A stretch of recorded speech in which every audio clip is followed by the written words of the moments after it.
for Michelle and Kevin O'Malley, and our project was The Troll on the Bull.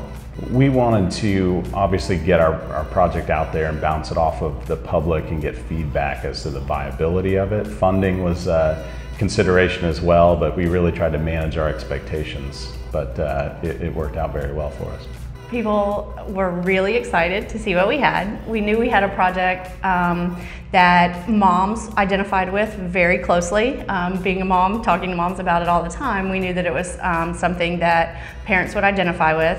And we just wanted to see how viable it would actually be in the marketplace if we took it that far and launched it as a product, how many people would implement and actually want to use it. And we were really overwhelmed by the positive response. We had parents and especially teachers, preschool teachers, kindergarten teachers that wanted it immediately. And you know, we were still in the idea and conception portion of creating. So we walked away with a list of over 100 people that wanted to get on a product list for when it was ready. And so we were very blown away by how much people took to it and really thought that it was a great product.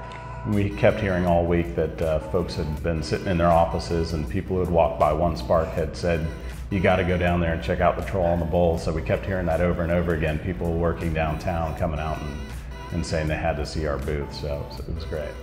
Honestly, it was having a real understanding of the commercial viability of our product. We thought we were onto something good, and we really had that idea galvanized through the process of talking to 1,000 people and both feeling that we could have sold 400 of them, you know, if we'd had them ready for the folks who were walking by. So just knowing that we kind of had a hit on our hands was the biggest thing we came away with. It kind of was the basis for everything we've done since. So. Well, we continued working through illustrating the book, which was the second component. So we followed up on that immediately after One Spark, and then we went into full launch of production mode. Contacting people to actually create the dolls for us and publish the book. So we're in final phases and we're due for delivery, and we can start selling in mid-November.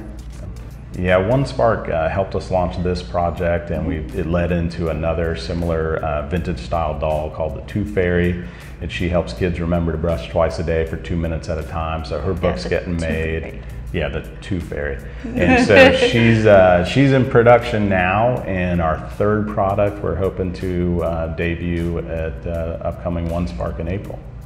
I would say not to be too fixated on the votes. The voting's important, and work that angle as much as you can, but really listen to the public. You know, you're gonna be talking a lot, but do a lot of listening, because the most valuable thing we came away with was the feedback from the public, and I think that gets a little bit lost when everybody's anxious to tell their story.